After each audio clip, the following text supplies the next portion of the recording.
থাকেন যে জীবনে সময়ের পূর্বে এবং ভাগ্যের থেকে বেশি কিছুই পাওয়া যায় না। এটা যার যার নিজের বক্তব্য। আমি বলবো এই সময় আসলে কি? এই সময় হলো যাতে যুগ যুগান্তর নিহিত আছে, যার মধ্যে দিন আছে, মাস আছে, বছর আছে, ঠিক কিনা? বাস্তবে আপনার কাছে সময় কতটা আছে যা আপনি সদ্ব্যবহার করতে পারেন? তখন থেকে আছে যখন থেকে আপনি নিজেকে বুঝতে শুরু করেন। ততক্ষণ আছে যতক্ষণ না আপনি এই সংসার ছেড়ে চলে যাচ্ছেন। শুধু এটুকু সময় আছে আপনার কাছে। আর যদি ভাগ্যের কথা বলা হয়, তাহলে ভাগ্য হলো সেই পরিস্থিতি যখন মানুষ নিজেকে সময়ের হাতে সমর্পণ করে দেন, তাকে ভাগ্য বলে। অর্থাৎ আপনি জীবনে পরিশ্রম করেছেন, বিপদের সম্মুখীন হয়েছেন, সামনে এগিয়ে গেছেন, কোথাও পৌঁছে গেছেন, এবং তখন আপনার মনে হলো যে ব্যাস এখানেই থেমে যাওয়া উচিত। তাহলে সেটাই হবে আপনার ভাগ্য। যদি ভাগ্যের কথা বলা হয়, তাহলে বলবো সত্যবানের ভাগ্যে মৃত্যু লেখা ছিল, কিন্তু সাবিত্রীর কর্ম তাকে পুনর্জীবিত করে তুলেছিল। অর্থাৎ এই ভাগ্য বদল করা সম্ভব কর্ম এবং পরিশ্রমের দ্বারা। ভেবে দেখুন, রাবণ মাতা সীতাকে হরণ করেছিল। যদি শ্রীরাম সেটাকে ভাগ্য বলে মেনে নিতেন, তাহলে কখনো ভাগ্য বিধাতা হয়ে উঠতে পারতেন না। ভাগ্য হলো একটা বাঁধন যেটাকে ভেঙে ফেলা খুব প্রয়োজনীয়। নিজের লক্ষ্যের কাছে পৌঁছতে হবে। হতেই পারে এই লক্ষ্য হলো পরমাত্মার কাছে পৌঁছে যাওয়া।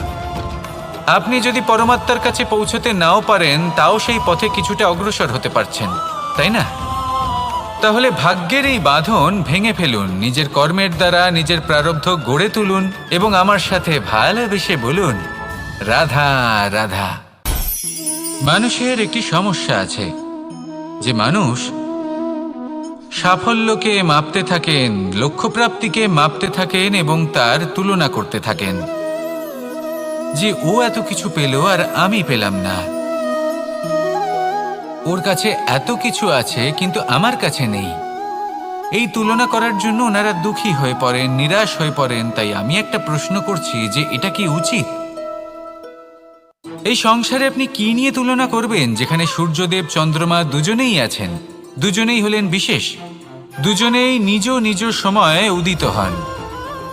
এদের মধ্যে একজন না থাকলে তাহলে আমাদের জীবন কঠিন হয়ে পড়বে। ঠিক সেইভাবেই আপনি যদি একটা বড় রেখা অঙ্কন করেন, তাহলে অন্য রেখাটি ছোট হয়ে পড়ে না, সে তেমনই থাকে যেমনটা সে ছিল। আপনার অস্তিত্ব কখনো ছোট বা বড় হতে পারে না। শুধু তুলনা করার জন্য আপনার এটা মনে হতে পারে। যদি আপনি যুদ্ধ করতে চান, আপনার তলোয়ারের প্রয়োজন পড়বে। যদি বস্ত্র তৈরি করতে চান, এত বড় তলোয়ার দিয়ে কিছুই হবে না, তখন প্রয়োজন পড়বে একটা ছোট্ট সূচের।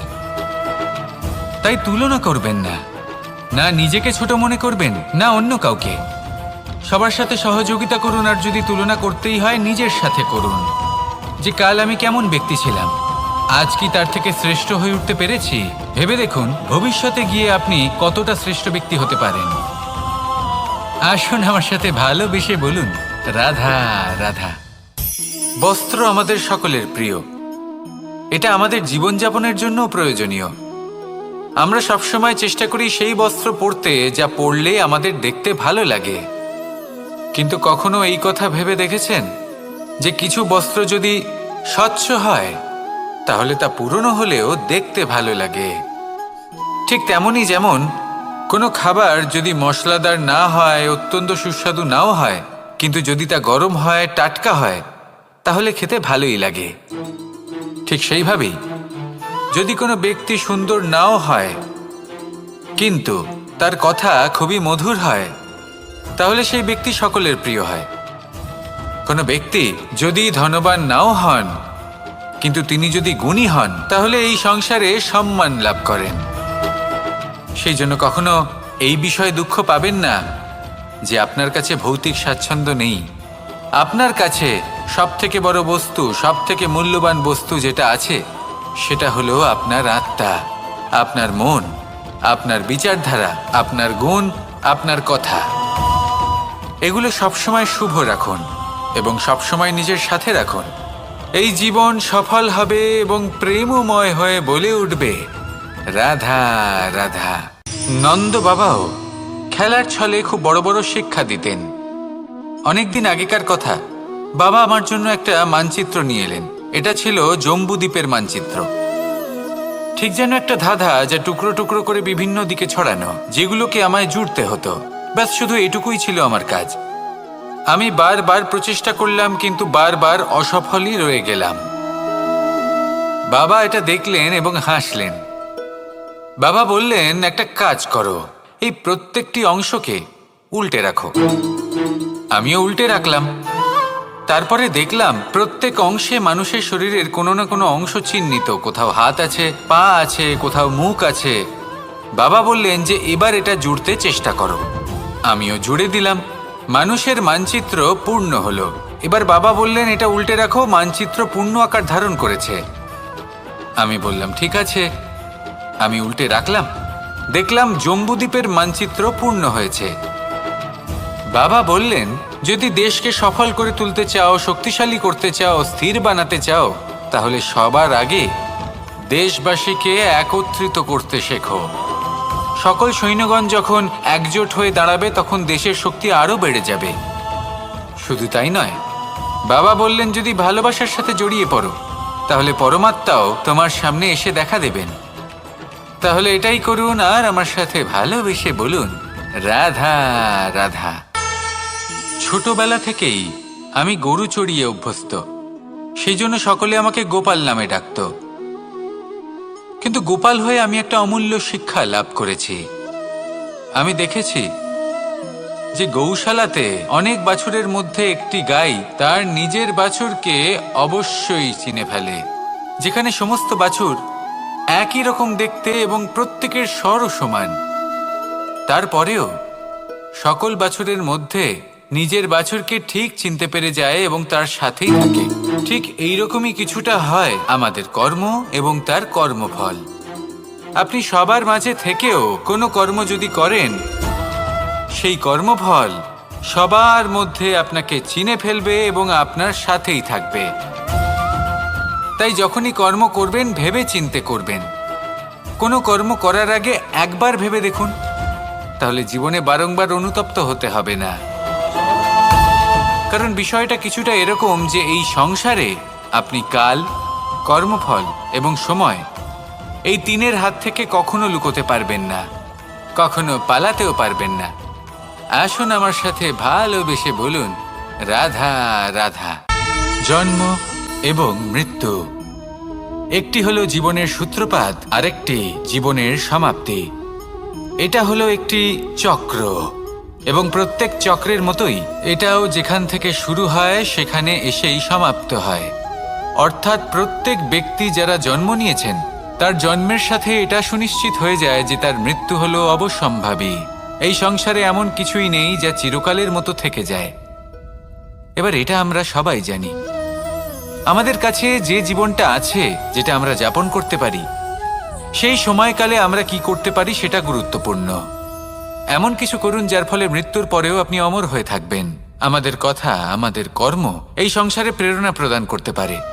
আর যদি আমরা প্রেরণা নাও জোগাতে পারি, তাও এই সন্তোষ বোধ যেন থাকে যে আমরা আমাদের জীবন ব্যর্থ হতে দিইনি।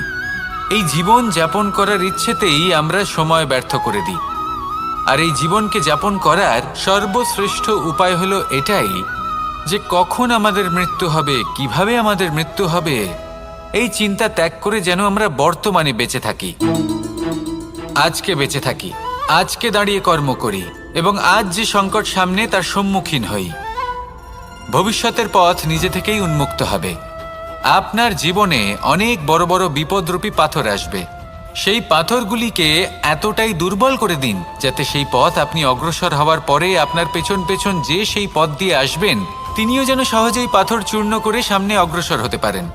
মনে রাখবেন, আপনার প্রচেষ্টারও একটা মাহাত্ম্য আছে। যদি আপনি কোনো কেল্লার শিখরে পতাকা উত্তোলন নাও করতে পারেন, তাহলেও আপনার প্রচেষ্টার যে মাহাত্ম্য তা কখনো কমে যাবে না। সেই জন্য প্রচেষ্টা করতে থাকুন আর আমার সাথে ভালোবেসে বলুন, রাধা রাধা। মানুষ সবসময় চায় যে তার জীবনে যেন কখনো কোনো সমস্যাই না আসে। সে চায় তার জীবন যেন শুধুমাত্র শান্তি এবং সুখের দ্বারা পূর্ণ থাকে। কিন্তু এই চাহিদা অনুচিত কিছু নয়। আমরা সবাই এটাই চাই যে জীবনে সুখ থাক, শান্তি থাক। কিন্তু এই কথা সবসময় মনে রাখবেন, যে সূর্য উদিত হন সংসারকে প্রকাশমান করেন, দুপুরবেলায় সংসারকে রৌদ্র প্রদান করেন, সন্ধেবেলায় তাকেও অস্ত যেতে হয়। এবার আমাদের জীবন চক্র কিছুটা এরকমই। কোনো কিছুই চিরকাল একরকম থাকে না। কখনো এই নদীকে দেখুন, যা বয়ে চলেছে। এই নদী যা বয়ে চলেছে তার পথেও অনেক বিপদ আসে। বড় বড় পাথরের সম্মুখীন হয়ে তাকেও সামনে এগিয়ে যেতে হয়। একটি পুকুর যা চারদিক থেকে ঘেরা, তার জীবনে কিন্তু কোনো সমস্যা নেই। কিন্তু এই সংসারে পুকুরের পুজো করা হয় না, পুজো করা হয় নদীকে। মনে রাখবেন, সমস্যার ঊর্ধ্বে তিনি উঠতে পারেন যিনি সমাধি লাভ করেছেন, যিনি এই সংসারেই নেই। যিনি এই সংসারে আছেন এবং জীবিত আছেন, তার জীবনের সমস্যা হলো শ্বাসবায়ুর মতোই গুরুত্বপূর্ণ। আসুন আমার সাথে ভালোবেসে বলুন, রাধা রাধা। বন হলো আমাদের সবারই প্রিয়। সেখানকার সৌন্দর্য, শান্তি, সেখানকার পরিবেশ আমাদের সকলের ভালো লাগে এবং সেখান থেকে আমরা কাঠ পাই, যা সংসারে আমাদের জীবনে আমাদের খুব সহায়ক হয়ে ওঠে। এর দ্বারা আমরা অনেক কিছুই প্রাপ্ত করতে পারি। অনেক বাদ্যযন্ত্র আমরা লাভ করতে পারি। এর অনেকভাবে প্রয়োগ সম্ভব। কিছু কাঠ অত্যন্ত সুগন্ধি হয়, যা আমরা ঈশ্বরকে নিবেদন করি, যেমন চন্দন। এবার ভাবুন, একজন অসাবধানী ব্যক্তি, তার হাত থেকে ছোট্ট একটা আগুনের ফুলকি যদি সেখানে পড়ে, তাহলে তা সমগ্র বনকে ভস্ম করে দিতে পারে। আর যখন এই আগুন ছড়িয়ে পড়ে, তখন তা কাউকে রেহাই দেয় না। অন্য বৃক্ষকে নয়, পাতাকে নয়, ফলকে নয়, কাঁটাকে নয়, কাউকে নয়, পথে যাকে পায় তাকেই ভস্ম করে দেয়। এই ছোট্ট আগুনের ফুলকি। কিন্তু এই ছোট্ট আগুনের ফুলকি সবার আগে কাকে ভস্ম করে? সেই সকল ছোট ছোট শুকনো পাতা, সেই ছোট ছোট গাছের ডাল। ঠিক সেইভাবেই আপনার জীবনে একজন খারাপ ব্যক্তি এসে হয়তো আপনার সমগ্র জীবন ধ্বংস করে দিতে পারে। আর আপনার এই জীবনে এই ছোট ছোট শুকনো পাতা এবং এই ছোট ছোট শুকনো কাঠ আপনার ছোট ছোট স্বার্থ। আপনার স্বার্থের দ্বারা এই অশুভ ব্যক্তি আপনার মনে অশুভ আবেগ বাড়িয়ে তুলবে এবং আস্তে আস্তে আপনার জীবন শেষ করে দিতে পারে। তাই মনে রাখবেন, এই জীবন অমূল্য। আপনি হলেন অমূল্য। এই জীবন যাপন করুন এবং এই জীবনের কাছে পৌঁছানোর দ্বার আর কোথাও নেই, আপনার কাছেই আছে। আপনার মনে, আপনার বিবেকে, আপনার দৃষ্টিভঙ্গিতে, আপনার ভাবনাতেই আছে। এই দ্বারকে খুলুন। জীবন সফল হবে আর ভালোবেসে বলবে, রাধা রাধা। কথায় আছে যে স্বপ্ন এবং লক্ষ্য হলো একটি মুদ্রারই দুটি দিক। যতক্ষণ না স্বপ্ন দেখছেন, ততক্ষণ বুঝবেন কি করে আপনার লক্ষ্য কি? স্বপ্ন দেখে যদি নিজের লক্ষ্য বুঝতে পারেন, সেটা পেতে চান, তবেই সেটা লাভ করতে পারবেন। কিন্তু স্বপ্ন এবং লক্ষ্য, এই দুইয়ের মধ্যে একটা ভারসাম্য রয়েছে, যেটা বজায় রাখা প্রয়োজনীয়। একে আমরা বলে থাকি পরিশ্রম। দেখুন, যদি আপনি স্বপ্ন দেখতে চান, তাহলে পরিশ্রম ত্যাগ করে নিদ্রা লাভ প্রয়োজন।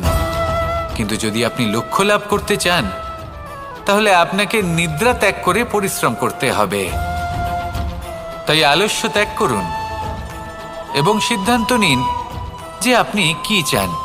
আপনার জীবনের এই তুলাদণ্ডে স্বপ্নের পাল্লা ভারী হওয়া প্রয়োজন নাকি লক্ষ্যের? আমার মতে এই দুইয়ের মধ্যে যদি ভারসাম্য বজায় রাখেন, তবে পথ নিজে থেকেই সামনে আসবে। শুধু সেই পথে অগ্রসর হতে থাকুন এবং আমার সাথে ভালোবেসে বলুন, রাধা রাধা। আমরা সবাই জীবনে সুখ লাভ করতে চাই। শুধু জীবনে কেন, জীবনের পরেও আমরা সুখ লাভ করতে চাই। আমরা সকলে স্বর্গের কামনা করি।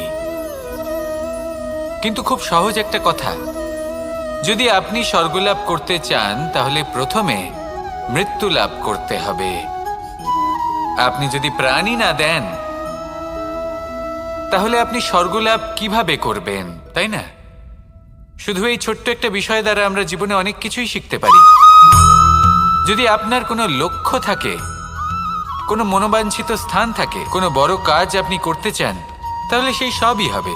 কিন্তু শুধুমাত্র কামনা করলে হবে না, আপনাকে কর্ম করতে হবে, নিরন্তর প্রয়াস, পরিশ্রম, পথ খুঁজতে হবে, সামনে অগ্রসর হতে হবে। কখনো অসফল হলে তার কারণ খুঁজতে হবে, বিপদের সম্মুখীন হতে হবে, অন্তর থেকে নিজের শক্তি বাড়িয়ে তুলতে হবে। তবেই আপনি নিজের লক্ষ্য লাভ করতে পারবেন, মনোবাঞ্ছিত স্থান পাবেন। মহান নদী গঙ্গা একটি বিন্দু দ্বারা শুরু হয়, ধীরে ধীরে অগ্রসর হয়। কোনো পাথরে ধাক্কা খেলেও সে থামে না, বরং এগোতেই থাকে। তারপরেই সে মহান নদী গঙ্গা হয়ে উঠতে পারে। পরিশ্রম করুন, লক্ষ্য লাভ করুন, আর আমার সাথে ভালোবেসে বলুন, রাধা রাধা। এই সংসারে 3 ধরনের আবেগ অত্যন্ত গুরুত্বপূর্ণ, যা প্রত্যেক মানুষের জীবনে থাকে। প্রথমটা হলো আনন্দ, যা আমরা সবাই লাভ করতে চাই। দ্বিতীয় হলো ক্রোধ। এটা তখনই আসে যখন আমরা আমাদের উপর নিয়ন্ত্রণ হারাই বা কোনো পরিস্থিতি আমাদের প্রতিকূল হয়ে থাকে। তৃতীয় হলো দুঃখ। এই দুঃখ তখনই আসে যখন কোনো একটা পরিস্থিতি আমাদের মনের মতো হয় না, বা আমাদের প্রিয়জন আমাদের বুঝতে পারেন না, আমরা অমূল্য কিছু হারিয়ে ফেলি। তখন এই দুঃখ আমাদের হৃদয়ে আশ্রয় নেয়। এই 3 আবেগ হলো এমন যে আমাদের জীবনে আসতে এবং যেতে থাকবে। কিন্তু এই 3টি আবেগের বিষয়ে কোন কথাটা মনে রাখতে হবে সেটা শুনুন। যখনই আপনি আনন্দে থাকবেন, প্রতিশ্রুতি দেবেন না, কারণ যখন মানুষ আনন্দে থাকেন তখন তিনি নিজের বিবেক বোধ হারিয়ে ফেলেন। দ্বিতীয়ত, যখনই আপনি ক্রুদ্ধ হবেন, উত্তর দেবেন না, কারণ ক্রোধের বশে যে উত্তরই দেবেন সেটা শুভ হবে না। তৃতীয়ত, যখনই আপনি দুঃখী থাকবেন, কোনো সিদ্ধান্ত নেবেন না, তখন নিজের মনের ওপর, নিজের কর্মের ওপর, নিজের ওপর নিয়ন্ত্রণ রাখতে চেষ্টা করুন। যদি এই 3টি আবেগের ক্ষেত্রে এই জিনিসগুলো মনে রাখেন, তাহলে জীবনে কখনো আক্ষেপ করবেন না। আসুন আমার সাথে ভালোবেসে বলুন, রাধা রাধা। আমাদের মধ্যে বেশিরভাগ মানুষ কোনো না কোনো মহাশক্তির উপস্থিতিকে বিশ্বাস করেন। আমরা মনে করি যে এ হলো সেই মহাশক্তি যার প্রভাব, যার কৃপা চিরকাল আমাদের উপর বজায় থাকে। আমাদের কর্মের ওপর, কর্মফলের ওপর চিরকাল তার দৃষ্টি থাকে। আমাদের মধ্যে কেউ একে ঈশ্বর মনে করেন, কেউ বা প্রকৃতি মনে করেন, বা কেউ কোনো গৃহপালিত পশুর মধ্যে মহাশক্তির দর্শন লাভ করেন, বা কেউ কোনো বস্তুর মধ্যে। প্রত্যেকের নিজস্ব বিশ্বাস আছে, কিন্তু সেই শক্তির থেকে আশীর্বাদ লাভের জন্য বা কোনো ইচ্ছে পূরণের জন্য আমরা কখনো না কখনো মন্দিরে যাই। এই মন্দির শব্দের সূত্রপাত কিভাবে, আগে সেটা বুঝে নেওয়া যাক। মন্দির, এই শব্দের আরম্ভ হলো মনের দ্বারা। কিন্তু বেশিরভাগ মানুষ যখনই মন্দিরে যান কোনো ইচ্ছে পূরণের জন্য বা ইচ্ছে পূরণ হওয়ার পরে ধন্যবাদ দেওয়ার জন্য, তখন তিনি শুধুমাত্র শারীরিকভাবে সেখানে উপস্থিত থাকেন। তার মন তো সাংসারিক কাজের মধ্যেই ঘোরাফেরা করতে থাকে, তাই না? তাহলে বলুন, এর অর্থ কি? যদি আপনি মন্দিরে নিজের মনকেই না নিয়ে যান, তাহলে তার কি লাভ হবে? মন্দিরে গিয়ে নিজের মনকে ঈশ্বরের চরণে পূর্ণরূপে সমর্পণ করুন। নিজের মন থেকে ঈশ্বরের আরাধনা করুন, আর এই মন থেকেই বলুন, রাধা রাধা। মানুষ শুধুমাত্র 2 ধরনের ব্যক্তির সামনেই নত হন।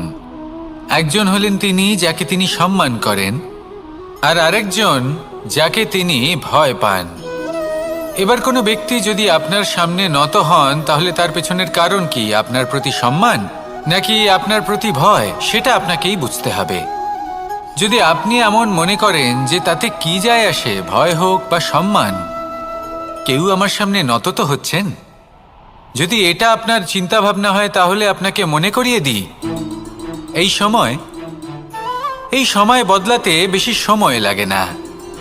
আজ যে ব্যক্তি আপনাকে দেখে ভয় পাচ্ছে, কাল এই ভয়ের সমাপ্তিও ঘটতে পারে। আবার এমনও হতে পারে যে তার কাছে অত্যাধিক শক্তি চলে এলো। অনেক কিছুই হতে পারে।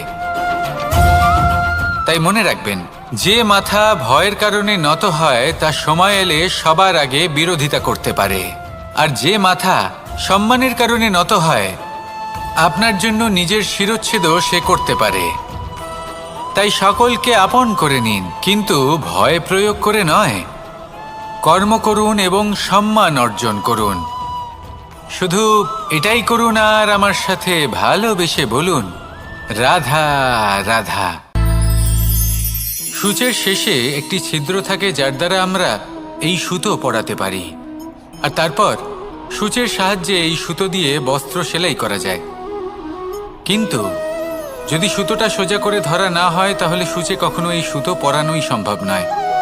যদি এতে কোনো গিঁট পড়ে তখন তা কখনোই এই ছিদ্র দ্বারা প্রবেশ করা সম্ভব নয়। ঠিক এইভাবেই যদি আপনি কারোর জীবনে প্রবেশ করতে চান, কারোর অন্তরে প্রবেশ করতে চান, তাহলে আপনাকেও সহজ থাকতে হবে।